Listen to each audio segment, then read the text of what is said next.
Hello दोस्तों, मेरा नाम निकिता है।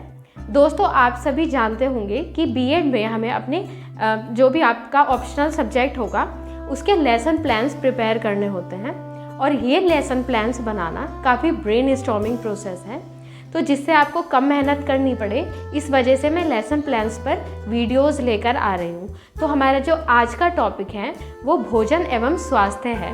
तो चलिए दोस्तों, तो अब देखते हैं कि लेसन प्लान कैसे बनता है। दोस्तों, आप जानते होंगे कि जब हम टीचिंग के लिए क्लासरूम में जाते हैं तो सबसे पहले हमारा बेसिक जो वर्क होता है वो यही होता है कि ब्लैक बोर्ड पर हम एंट्रीज फिल करते हैं, जैसे डेट क्या है, कक्षा कौन सी है, विषय कौन सा है, टॉपिक कौन सा है, पीरियड कौन सा है और उसकी अवधि क्या है। ठीक है, तो इसी तरह से लेसन प्लान बनाते समय भी हम पहले बेसिक एंट्रीज फिल करेंगे, जैसे दिनांक, कक्षा, विषय, उपविषय, प्रकरण, उसके बाद कालांश और अवधि। उसके बाद आप विद्यालय का नाम मेंशन करेंगे। ठीक है, यानी जहाँ भी आपने इंटर्नशिप की है वो यहाँ पर मेंशन करेंगे। उसके बाद सामान्य उद्देश्य आएंगे। सामान्य उद्देश्य में आप लिखेंगे छात्रों में विज्ञान विषय के प्रति रुचि उत्पन्न करना, छात्रों में वैज्ञानिक दृष्टिकोण का विकास करना, छात्रों में तार्किक क्षमता का विकास करना, छात्रों में सृजनात्मकता का विकास करना, छात्रों को विज्ञान की उपयोगिता का महत्व बताना।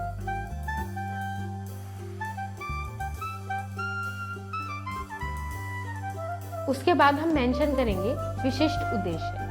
तो पहला आएगा ज्ञानात्मक उद्देश्य। तो इसका पहला पॉइंट है विद्यार्थी भोजन एवं स्वास्थ्य का प्रत्यास्मरण कर सकेंगे। दूसरा पॉइंट आएगा विद्यार्थी भोजन एवं स्वास्थ्य की आवश्यकता को समझ सकेंगे। अच्छा, अब हम बात करेंगे अवबोधात्मक उद्देश्य की। ठीक है, तो छात्र छात्राएं भोजन एवं स्वास्थ्य का महत्व व उदाहरण सहित प्रस्तुत कर सकेंगे। तीसरा है अनुप्रयोगात्मक उद्देश्य। विद्यार्थी भोजन एवं स्वास्थ्य की आवश्यकता दूसरों को बता सकेंगे। चौथा है कौशलात्मक उद्देश्य। तो विद्यार्थी भोजन एवं स्वास्थ्य को परिभाषित कर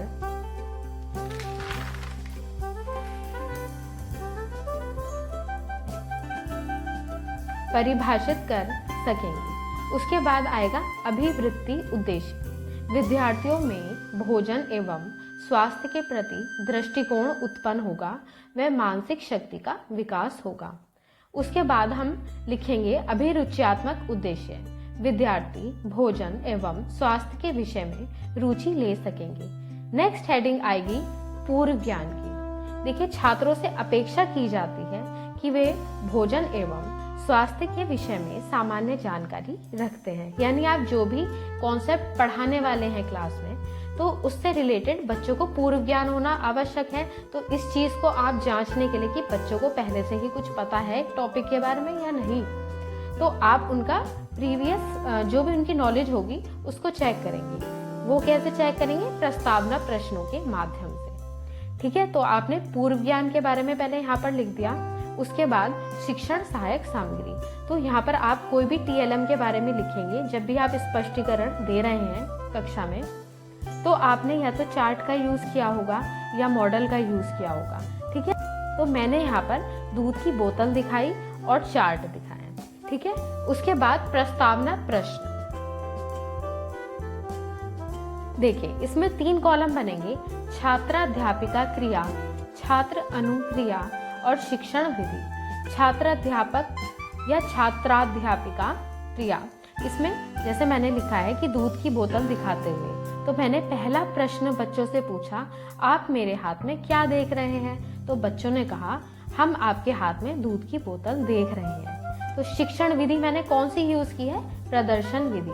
तो आप यहाँ पर क्या लिखेंगे? प्रदर्शन विधि। उसके अलावा आपने जो भी ऑब्जेक्ट दिखाया, तो आप चार्ट पेपर, ऐसे कुछ भी आपका क्लासरूम में बताया जाएगा कि आपको कितना मेजरमेंट लेना है इस चार्ट पेपर का, आप उसके अकॉर्डिंग इसका मेजरमेंट रखेंगे और यहाँ पर पेस्ट कर देंगे। ठीक है, तो यहाँ पर मैंने क्या दिखाई है? दूध की बोतल, तो यहाँ पर पेस्ट कर दीजिएगा आप। ठीक है, उसके बाद क्वेश्चन आया कि दूध हमें कहाँ से प्राप्त होता है? तो बच्चों ने आंसर दिया, दूध हमें गाय, भैंस, बकरी से प्राप्त होता है।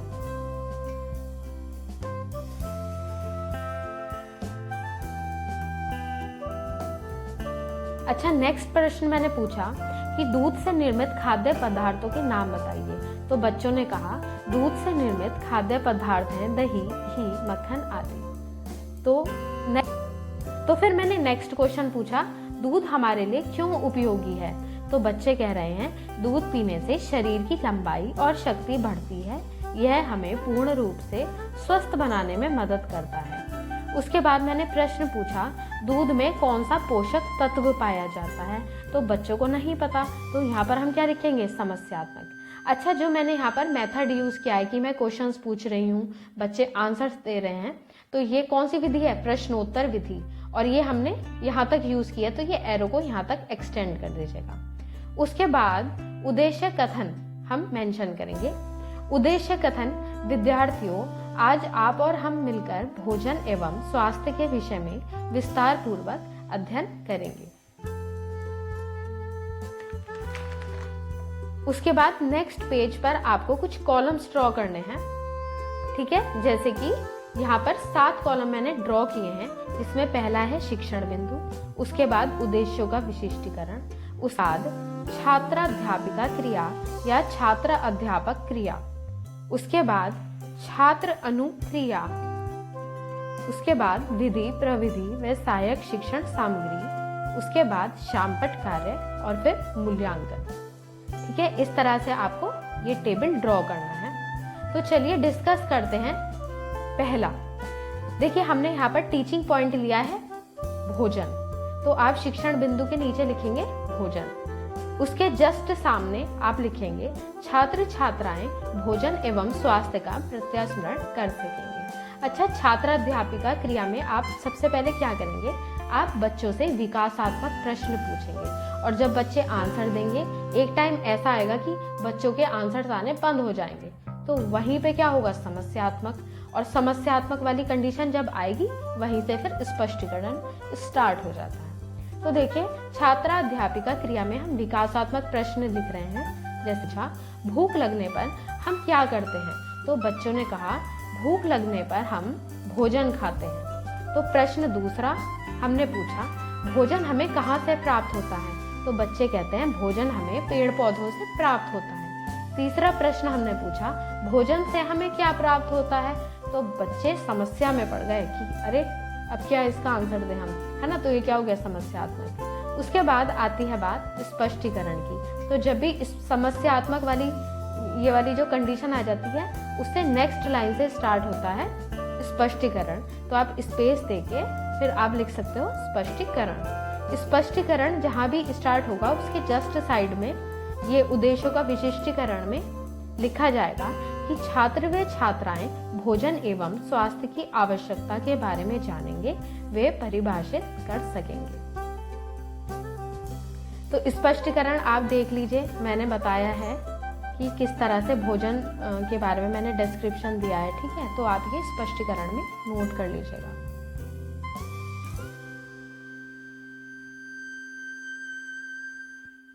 अब नेक्स्ट कॉलम की बात आती है, जिसमें क्या लिखा गया है, छात्र अनुक्रिया। तो जो भी विकासात्मक प्रश्न पूछे गए, बच्चों ने उनके आंसर्स दिए, ठीक है। तो ये उसके जस्ट सामने इस तरह से आपको लिखना है। फिर स्पष्टीकरण जहां पर आप दे रहे हैं उसके जस्ट साइड में लिखना है कि छात्र ध्यानपूर्वक देखेंगे, सुनेंगे व ध्यानपूर्वक कार्य को नोट करेंगे।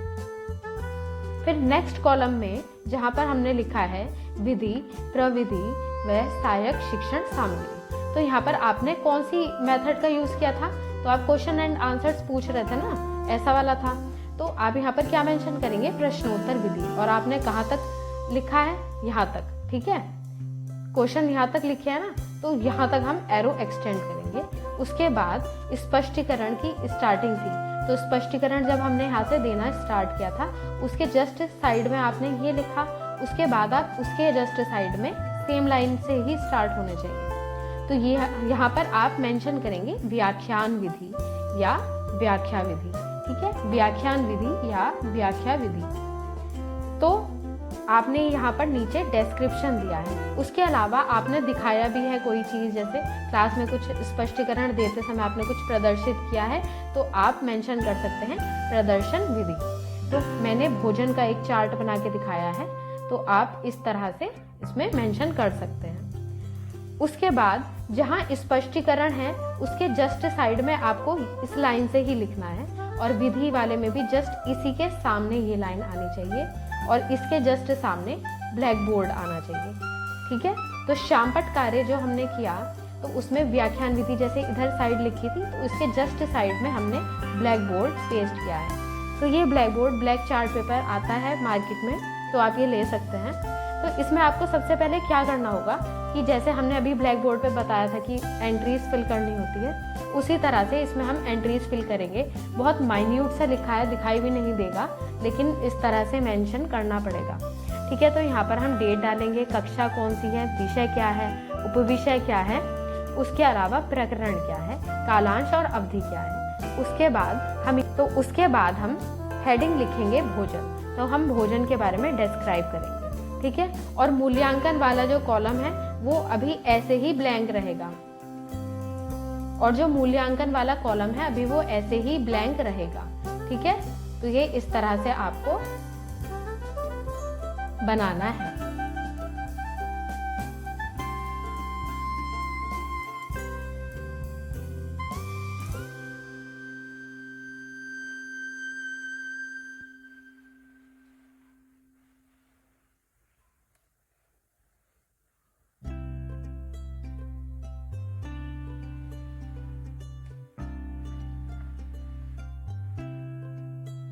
तो चलिए देखते हैं नेक्स्ट पेज पर। जिस तरह से मैंने अभी आपको बताया था कि आपको आमने सामने कुछ कॉलम्स ड्रॉ करने हैं, तो इस वाले पेज पर शिक्षण बिंदु, उद्देश्यों का विशिष्टीकरण, छात्राध्यापिका क्रिया।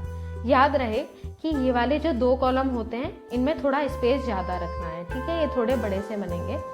तो यहाँ पर आपने जो तो देखिए, आपने जो स्पष्टीकरण अभी पिछले वाले पेज पर लिखा था जैसे भोजन के बारे में, तो जो भी चीज रह गई थी वो आप नेक्स्ट पेज से कंटिन्यू करेंगे। छात्राध्यापिका क्रिया के अंतर्गत। ठीक है, उसके बाद आप लाइन ऐसे ड्रॉ करेंगे, उसके बाद नेक्स्ट टीचिंग पॉइंट शुरू हो जाएगा। ठीक है, लेकिन उससे पहले ध्यान दीजिए, जैसे ये स्पष्टीकरण यहाँ पर एंड हो गया है। छात्र अनुक्रिया आपने पहले ही बता दिया था कि बच्चे नोट कर रहे हैं अपना वर्क। ठीक है, उसके अलावा आपने विधि प्रविधि में भी आपने दिखा दिया था कि हमने व्याख्यान विधि यूज की है और प्रदर्शन विधि यूज की है, तो यहाँ पर वो सेम रहेगी। ठीक है, तो यहाँ पर हमने सिर्फ लाइन ड्रॉ की है। उसके बाद शामपट कार्य भी आपने दिखा दिया था, वो स्पष्टीकरण के जस्ट सामने आ गया था। तो अब यहाँ पर ध्यान देने वाली बात ये है कि जहाँ पर स्पष्टीकरण एंड हो रहा है, ठीक है, उसके जस्ट नेक्स्ट लाइन यानी ये वाली, यहाँ से आप देखेंगे, यहाँ पर जाएंगे तो यहाँ से मूल्यांकन शुरू होता है। ठीक है, यहाँ से क्या स्टार्ट होगा, मूल्यांकन। तो मूल्यांकन में आप प्रश्न पूछेंगे बच्चों से, यानी जो आपने पढ़ाया है वो बच्चों को समझ भी आया है या नहीं आया है। तो इस चीज को जांचने के लिए आप क्या करेंगे, मूल्यांकन प्रश्न। तो आप यहाँ पर बच्चों से पूछ रहे हैं कि जैसे छात्रों भूख लगने पर हम क्या खाते हैं, तो बच्चों ने उत्तर दिया भोजन। अच्छा, भोजन से हमें क्या प्राप्त होता है, तो बच्चे आंसर दे रहे हैं ऊर्जा। अच्छा, भोजन क्या होता है, तो बच्चे उसका भी आंसर दे रहे हैं कि वह तरल या ठोस पदार्थ है जो शरीर में पोषण एवं पाचन के पश्चात शरीर को शक्ति प्रदान करता है। ठीक है, अब ये वाली चीज यहाँ पर खत्म हो गई है। अब नेक्स्ट टीचिंग पॉइंट जहाँ से ये खत्म हुआ है उससे नेक्स्ट लाइन में ही आप लिखेंगे, यहाँ से स्टार्ट हो जाएगा पोषण एवं पोषक तत्व। ठीक है, यानी जहाँ से मूल्यांकन प्रश्न खत्म होते हैं, आप एक लाइन छोड़ेंगे, उसके बाद आप लिखेंगे पोषण एवं पोषक तत्व। तो यहाँ पर आप लिख रहे हैं उद्देश्यों के विशिष्टीकरण में छात्र व छात्राएं पोषक तत्वों एवं पोषण के विषय में जानकारी प्राप्त करेंगे। अब छात्राध्यापिका क्रिया में आपने फिर से विकासात्मक प्रश्न पूछे, क्योंकि ये आपका टीचिंग पॉइंट नंबर 2 है। तो आपने बच्चों से क्वेश्चन पूछे कि ज्यादा काम करने के पश्चात हम कैसा महसूस करते हैं, तो बच्चों ने आंसर दिया कि मैम हम थका हुआ महसूस करते हैं, तो वो आपने जस्ट इसके सामने लिख दिया। सेकंड क्वेश्चन आपने पूछा कि कमजोरी दूर करने के लिए हम क्या करते हैं, तो बच्चे कहेंगे मैम हम भोजन ग्रहण करते हैं, तो वो आपने जस्ट इसके सामने लिख दिया। ठीक है, आपको ये ध्यान रखनी है बात कि मूल्यांकन जहाँ पर खत्म हो रहा है उसके जस्ट इधर नेक्स्ट लाइन आप छोड़ देंगे, तो यहाँ से स्टार्ट होगा नेक्स्ट टीचिंग पॉइंट।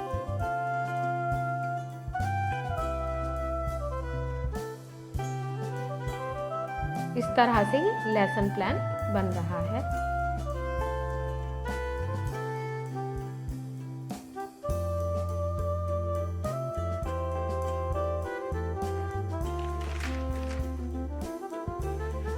अच्छा, अब हम नेक्स्ट पेज पर आ जाएंगे।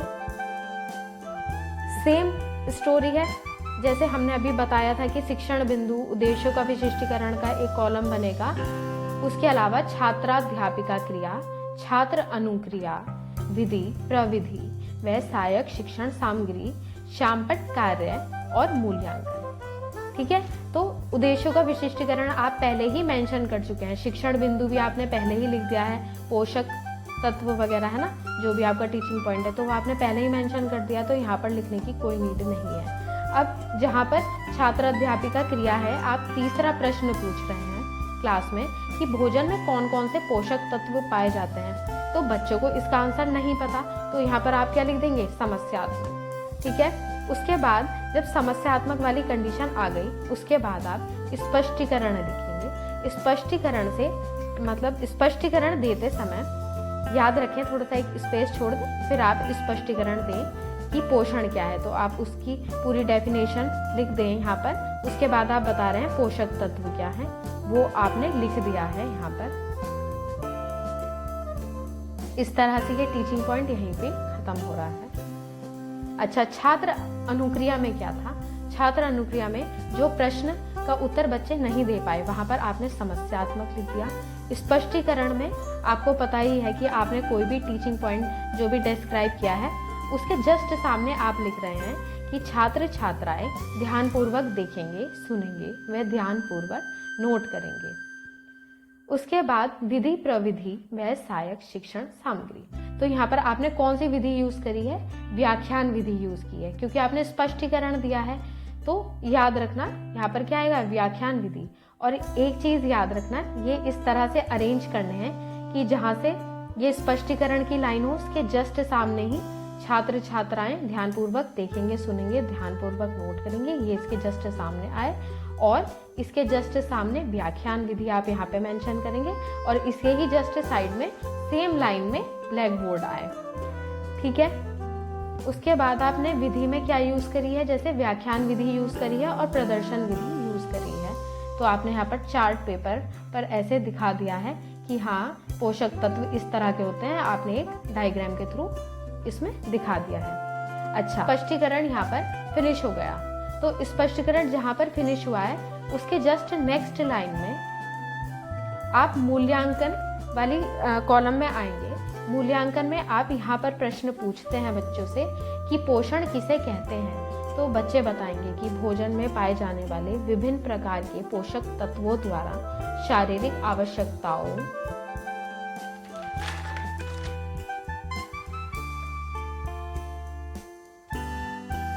की पूर्ति करना ही पोषण कहलाता है।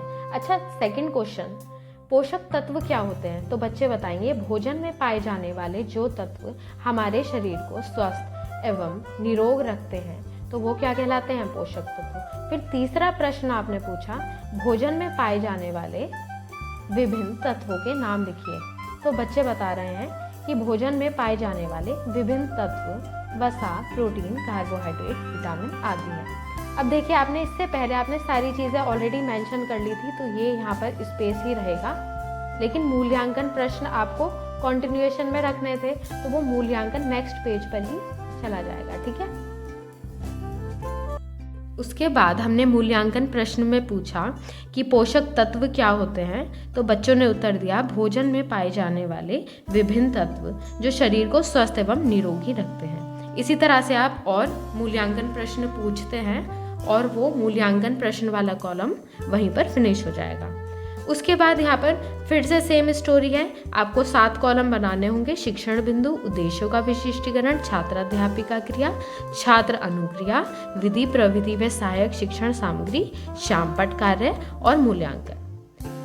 उसके बाद उद्देश्यों का विशिष्टीकरण, छात्र छात्राओं में आत्मविश्वास, स्वाध्याय, सकारात्मक अभिवृद्धि व समस्या समाधान का गुण विकसित हो सकेगा।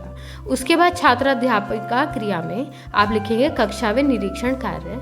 छात्र व छात्राएं शामपट पर लिखे कार्य को अपनी उत्तर पुस्तिका में उतारेंगे तथा छात्राध्यापिका घूमकर कक्षा का निरीक्षण करेंगी व साथ ही अनुशासन पर ध्यान देंगी। उसके बाद पुनरावृत्ति प्रश्न पूछे जाएंगे।